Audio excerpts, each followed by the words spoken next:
Hi, and welcome back to Basement Backgammon. On this episode, we're going to be looking at a modified Crisloid board. It was not modified by me, it was modified by somebody out there.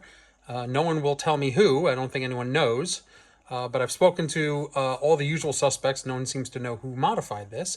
I've modified it myself with some upgraded equipment, but the actual felt of this board, which used to be cork, but is now felt, was modified by somebody else. So I spoke to Bob Zavarel in Chicago, who deals in that sort of modification. He said he didn't do this work, but somebody did, and they did a pretty good job. On the last episode, I went over the Bone Club board, which I hated. This board is one of my favorites, and I'm going to show you why. First of all, it's a pretty standard 19, probably maybe 1960s, late 60s, early 70s era to mid 70s maybe era Crisloid board. So nothing particularly great about it. I mean, it's a pretty standard board. It's in pretty good shape. It's got the standard Crisloid openings from that time period. It's got a green vinyl, pleather leatherette case to it. It's got a nice handle in good condition, and some brass hardware. Nothing, particularly unique about it. But when you open it up, check this out. This is not your standard Crisloid board.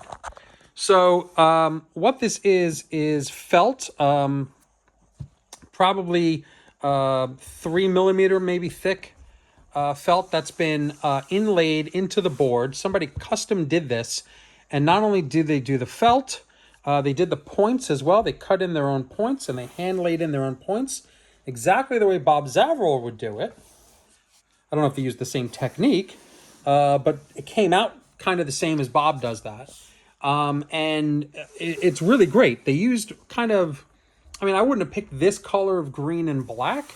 It kind of reminds me of Frankenstein. And I call this board Fuzzy Frank because it's a Frankenstein board in the sense that it was custom made and custom built. Somebody modified an off the rack Crisloid board to their specifications. They put in felt bumpers all the way around. They, in the checker tray, they made it smaller by putting in bumpers. There's usually a lot of slop in these bumpers, traditionally, and they took up the slop with these felt bumpers as well over here, and on this other side as well. So they did a lot of modification. That's why I call it's Frankenstein, and of course it's Fuzzy Frank because of how fuzzy and nice this felt is.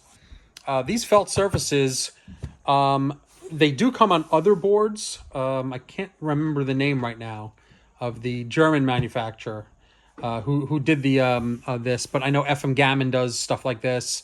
And of course Bob Zavarel in Chicago deals in felt boards as well. He makes his own.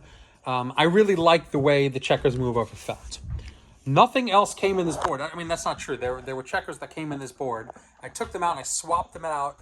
In fact, all the components of this board have been swapped out for stuff that I think would better fit the board. First, my dice.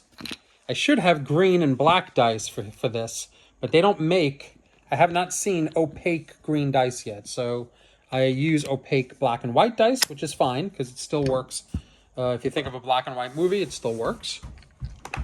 And I put in green and red Crisloid cubes. These are older, I wouldn't say older, but these probably 20, 25-year-old Crisloid cubes. Although Caplo Games on Amazon now still sells them for like $8.95 a piece. These are the cubes that I learned on 20 years ago, and I love these cubes. They're just the right size, the right font, readability, durability. They're really nice. Not Bakelite. They're not made out of Bakelite, but they are just made out of resin. But they feel really good, and they're great for chouettes. And then I took these black checkers, which are not Bakelite checkers. These particular black ones are a modern checker, but they are a matte black, solid black. And then I paired them with these beautiful Bakelite green checkers, vintage green checkers. Here we go. To match the black, to match the green and black of the board. Look at the gorgeousness of these things, the yellow and the green swirl. This is a set Frankenstein will play with.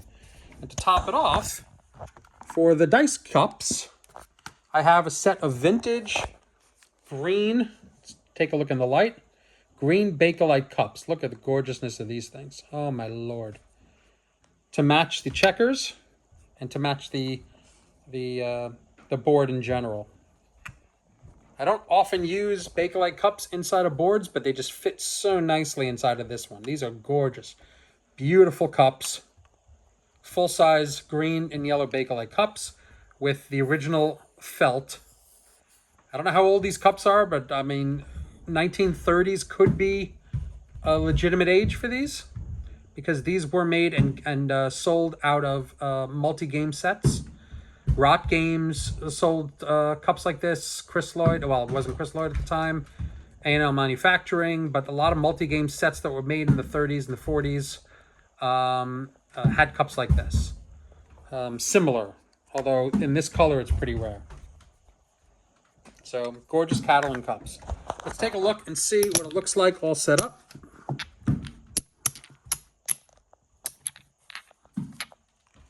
This is very quiet given the felt and the felt bumpers.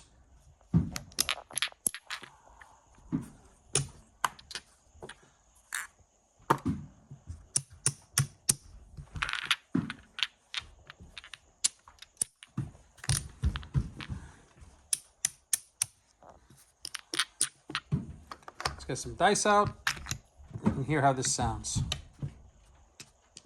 Let's play with the white dice so you can see it. Put our cube here and see what this sounds like. That's a nice look. That's a nice sound. This is a full-size 1 3/4 Crisloid board that's been modified, and it is just the bee's knees. Love playing on this board.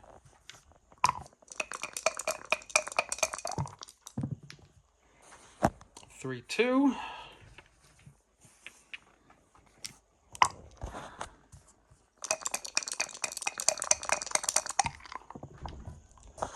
Two, 1.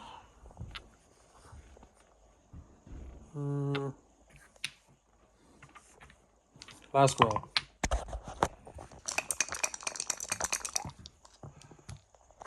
Six, 5. Just so you can see what the 6 across test looks like on this board.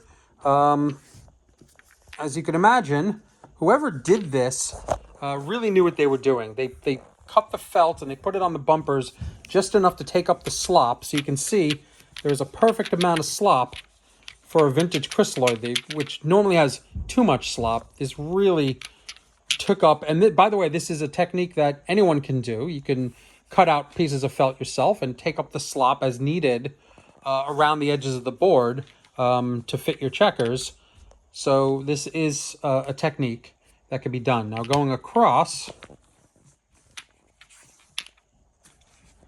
it is just barely 11 across. Just have a little bit more than 11.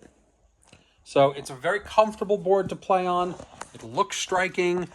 The only thing I don't like is the color of the field. It's a kind of off-white. It's a little too bright for my taste. I wish this was more of a sandy color. But nevertheless, fantastic board. Great checkers, great components. I really hope you enjoyed this because I love this board. Thanks a lot for watching.